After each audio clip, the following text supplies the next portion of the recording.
just started recording some new podcast material and YouTube material. And for a while, I was really, um, I went through these phases where I would contemplate so much on what did I really want to put out, and well, if these people are doing this and that, well, I don't want to do the same and copy it, or I just didn't want to do the same thing that anyone else is doing. Um, However, at this point in the world of YouTube, everyone is doing, pretty much the same thing and covering the same topics, but everybody has their different spin on it. Um, so, virtual production is one of the things that I've taught a lot over the last 4 years. I actually created the first virtual production class in the world. True story. Um, Created the first in the world at a 4 year university. Um, and been really trying to grow that. I've worked with a lot of uh, leaders in the world in virtual production, some of the biggest production houses that you can think of. And eventually, we're going to release an online course. Um, but over the last 6 months, I've really been diving into, how does AI affect uh, virtual production and also production overall. There's a lot of things that we can do now, and asset creation is definitely becoming more and more realistic. Being able to produce assets um, for production, and that is a really cool thing. Especially in the 3D space. Um, Being able to take 2D images from you know generative sites like Midjourney or even using things like Adobe Firefly. It's cool. Generative video, I still think that there's a way to go there. Um, I won't say it's a long way to go. There's obviously some things that I've been working on myself with generative video to uh, make it look more realistic and enticing for virtual production. But um, I just think that the tools on the market right now, there's still a there's still a gap there when it comes down to what you can overall produce. Um, but I think AI and what I've been trying over the last, I would say, 45 to 60 days, it's very, very mind blowing, and I can't wait to like start releasing some of the stuff that I've been working on. Um, but it makes the world of virtual production so much more exciting, um, because before everything was really, uh, I would say, was based off of just strictly how much money do you have. If you could afford to put millions of dollars in a production, then okay, you can go to some of the sound stages that have the best volume wall setups, and if you're willing to spend 25, 50, $100,000 a day and have the best setup and the best crew and all, then yes, you can create something on um, on any virtual production stage. I guess over the last few years, the example from the Mandalorian have become the standard from what people uh, gauge the quality on, and that setup is amazing that they use to um, shoot the Mandalorian. However, how many people will actually have that ability to afford uh, doing those types of productions? It's you not only have to be the best of the best in the world, but you also have to be able to raise a large budget to do that. So the topic can be very limiting because it's hard for people to get the experience in virtual production.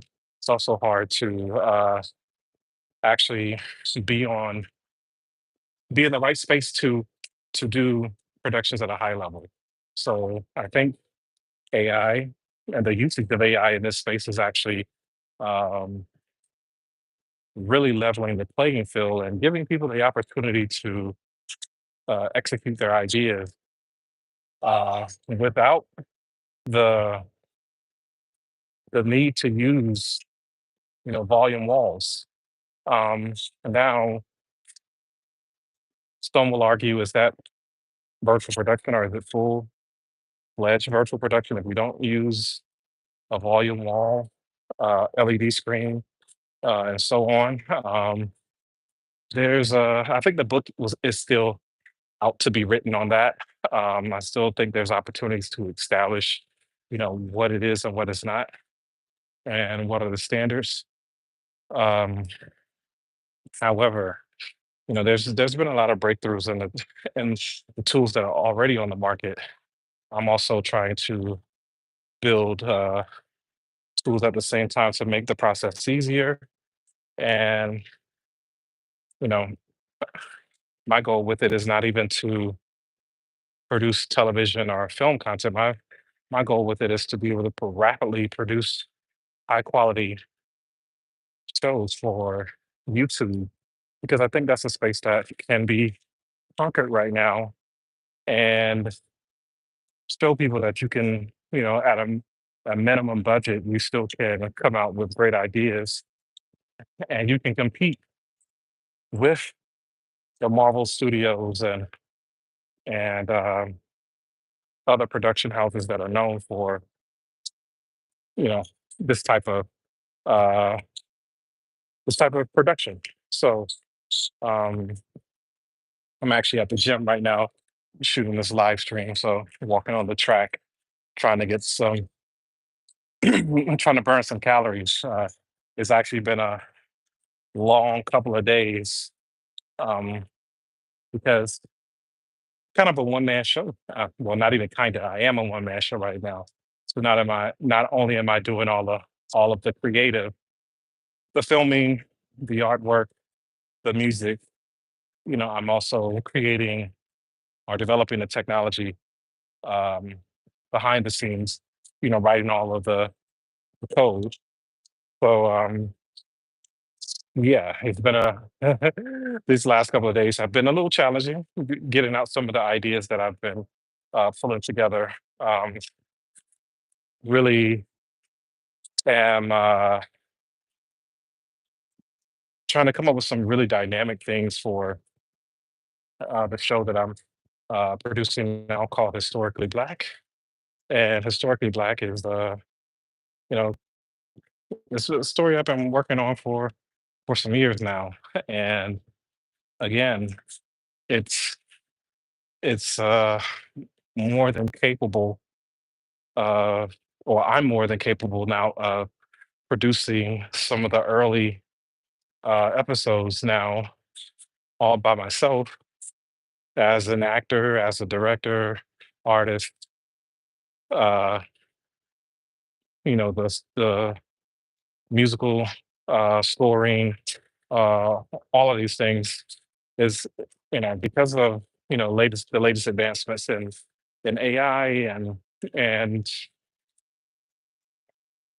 yeah, I'm is I'm finally able to actually do these ideas without actually having to spend so much time trying to find the right people at the right price, and just to test my ideas. Um, because quite honestly, I believe content has turned into rapid prototyping, just like uh, software used to be. So, the faster you can get an idea out and develop an audience around it, the sooner you can decide if this is something that you want to continue down the road of making. So that's the way I'm approaching the content now, and it makes it fun. It's not easy, but it definitely makes it fun, and I'm going to keep continue down that road. And I hope to actually, you know, create more uh, behind the scenes videos for you. Additionally, I'll still keep continue just doing these check-ins with the live streams. I actually like this kind of offloading the things that I'm thinking about during the day. Um, but I definitely want to you know uh, add some explainer videos to the channel and just kind of guide you all through what I've been doing and how you can do it too. Um, so I got another mile to get in, uh, and I'll check back in later.